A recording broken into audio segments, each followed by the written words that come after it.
This is a work in progress. Written and narrated by Matt Mason. This is an excerpt from an original short story of mine called But When It Finally Gets Here. It resembled that of a human eye.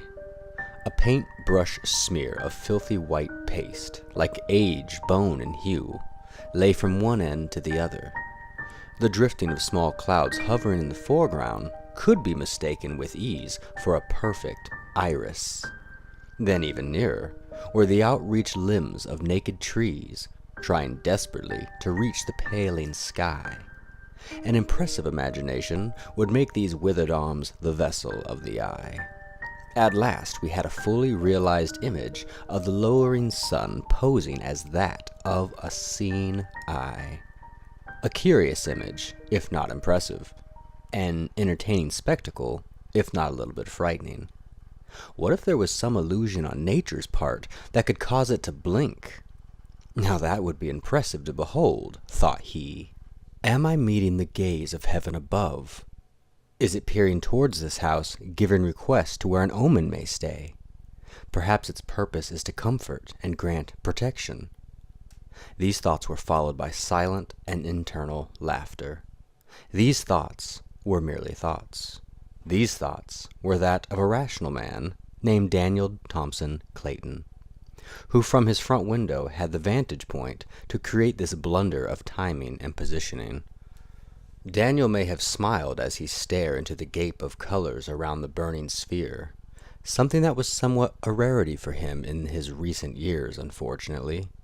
He stared until his eyes grew sour, and dark, circular apparitions began to take hold of his sight.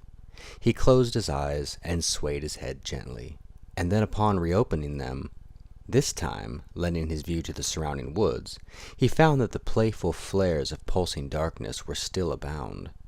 Daniel let out an exhale through his nose that gently brushed across his thick mustache and then stepped away from the cold glass of the window. His ears then caught prey from behind him. Firstly, it reminded him why he approached the window at all, which was initially a sound, a small, curious noise from outside the cabin, but everything outside seemed calm, or at least calm enough to start Daniel to briefly stargaze. He then turned on heel to discover this new noise that had requested his attention. His eyesight was still stained in smears and pools of fractured light. He knew well enough, though, that his wife stood about 10 feet away, facing him, dressed warmly and well in black attire. Her arms dangled downward, but were not hung softly. There was a rigidness to her physique, and tension in her bones. The fire inside the stone mantle shone rather intensely off her wedding band, and though a fair amount more dull, the glow also shone finely across the rifle in her other hand. Her pale, emotionless face, wet with shadow, spoke firmly to Daniel. "I heard it too," she said. Daniel remained still and quiet. She spoke again, with her face becoming rather startling in that veil of darkness against the dancing fire behind her. "Are you paranoid yet?" she spoke. Daniel looked to the rifle in her hand, and then back toward the two deathly still stars that were the shimmering of her eyes in the dark. An eerie sight indeed. Daniel finally gave words. "What are you doing with the rifle?" he would ask calmly. "We ought to have left with the others," she responded. "I asked why you were holding that rifle, Cornelia." Cornelia's star-like eyes moved just a breath more than slightly in the dark, barely noticeable and almost unnerving sight, which was not doing Daniel any kind of favor. "We ought to have left. We ought to be miles away from here about now," she answered. Daniel took a step toward the figure that was Cornelia, and as he did so, he heard the small friction of iron being squeezed. Cornelia was tightening her grip on that rifle. Daniel stopped again and listened to a moaning wind develop outside, and to the crackle of the fire, and in his peripheral saw the fire's light shake violently across the walls of the small cabin. "This is my home," "And I will not be cast out," Daniel said very sternly, but calmly. Cornelia was quick to reply, "This is our home, and no one was cast out. They were warned same as they were the years before, and they took heed and left, which is what we ought to have done too." Daniel, whose sight was now fully his own again, journeyed his eyes down his wife's attire. It was a long and rather thick black dress, nearly able to gather dust from the wooden floor. It was fastened with what must have been at least 40 rhinestones, and she bore a very fine and fetching brooch upon her chest. Daniel found her choice of clothing tonight to be strange, but he would not speak of it. Not yet. Daniel took steps forward again, but was not approaching Cornelia. He instead was briskly walking past her and into the kitchen just past the den that they had been reciting in. "I am going to gather the lanterns and keep them on the table, should we need to venture outside," he said as he passed. As he disappeared into the kitchen, he spoke behind him and requested that the rifle be put back into the cupboard by the bedside. Cornelia, now alone in the den, grew an uneasiness in her chest. She began to approach the same window that Daniel had been peering from, but only made it halfway before deciding that she did not want to look outside. From where she stood, though, she could see that the sky now had more darkness than light. The sun that had beforehand bared the resemblance of an eye would more so now resemble the wilted skin of a citrus fruit, and the woods outside were no longer made from trees, but instead now bore the face of random shapes, odd voids and hollows, and if one was to stare long enough, one might come to the conclusion that these shapes were unpleasant. The imagination, be it tantalizing, at fault of its own or at fault of the onlooker, hardly mattered, because regardless, those shapes at night could unsettle one's nerves. The sound of a few lanterns clinging together startled her, and she then turned, giving her attention to the open doorway of the kitchen. She began to walk across the creaking floor, making her way towards Daniel.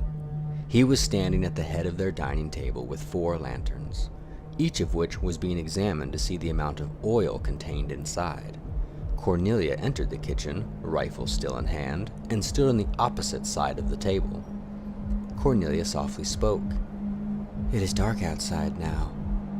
Daniel stopped his examination and looked up toward his nervous wife. He then spoke too. "You know what else?" Cornelia rose her head and pointed her chin as to give the impression that she was invested in what he had to say.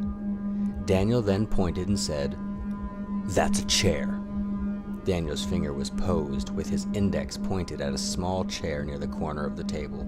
His eyes remained on his wife. Neither a smirk would arise out of either of them. A moment of subdued annoyance lingered over the both of them, until Daniel lowered his hand and began to examine the 4th lantern. Cornelia lowered her jaw and then began to speak. "Daniel Clayton, it is one thing by no foolery but your own to bring a curse upon yourself. But it is another thing by your own foolery to bring a curse upon your spouse as well." A laugh, small but forthright, did gently burst from Daniel, and then just as quickly died off. Daniel replied, "Do you not hear what you are saying, Cornelia? Can you not gather how amusing you sound? You lecture me and call me a fool in the same sentence that you also flaunt a word as laughable as curse?" Cornelia, though insulted, would not say so. Not yet. She instead gave her attention to her husband, closing the 4th lantern. "You could have legions of lamps, but I do not plan to breach these walls tonight for anything," she said. "They are only for in case. I will not go outside unless I must either," he responded back with.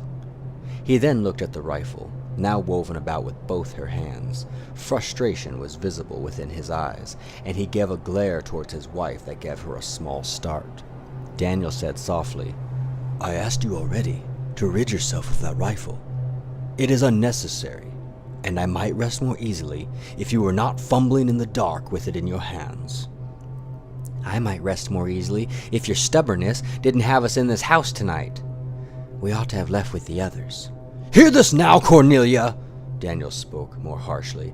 "The others are fools who let superstition interrupt their lives. Did you know some of them took their cattle, took their livestock? All because of some unproven concoction of words reeking of nonsense. Because of a tale you might hear around a fire to frighten children. Do not let me believe, Cornelia, that you fall victim to such outlandishness." Cornelia was taken back. She quickly garnered enough strength to send words back towards her now slightly less collected husband. "Was it so outlandish last year, or the previous years before? You, Daniel, have marched alongside our neighbors in the past and have carried over your shoulder a great deal of our own belongings as well. Outlandish?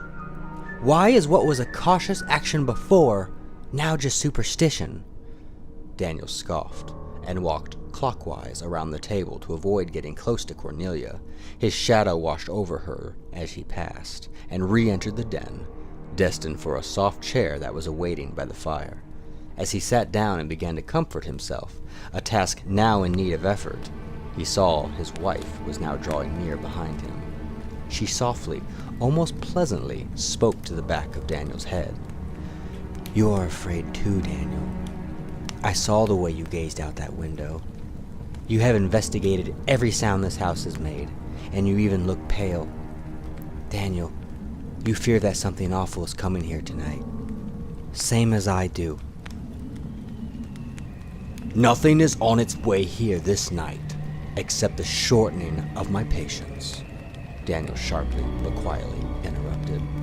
The pleading winds moved across the glass of the window and gently rattled against the door. Though common, tonight it would put a damp mood into the air. Cornelia chose to be seated as well. She would sit in the neighboring chair not 4 feet away from her husband. The two of them seated in the front of the fire was a familiar occurrence in this household. However, under more common circumstances, there would not be a rifle across Cornelia's lap. The both of them would begin their stay by the fire in silence, but then Cornelia decided to continue her questioning of Daniel's motives. She began with a sigh before asking, "Why though, Daniel? Why this time are you choosing it less wise to travel on with everyone? I believe we are the only two who stayed behind this time." Thank you for listening to an excerpt from my original short story entitled, "But When It Finally Gets Here." I hope you enjoyed it, and opinions welcome.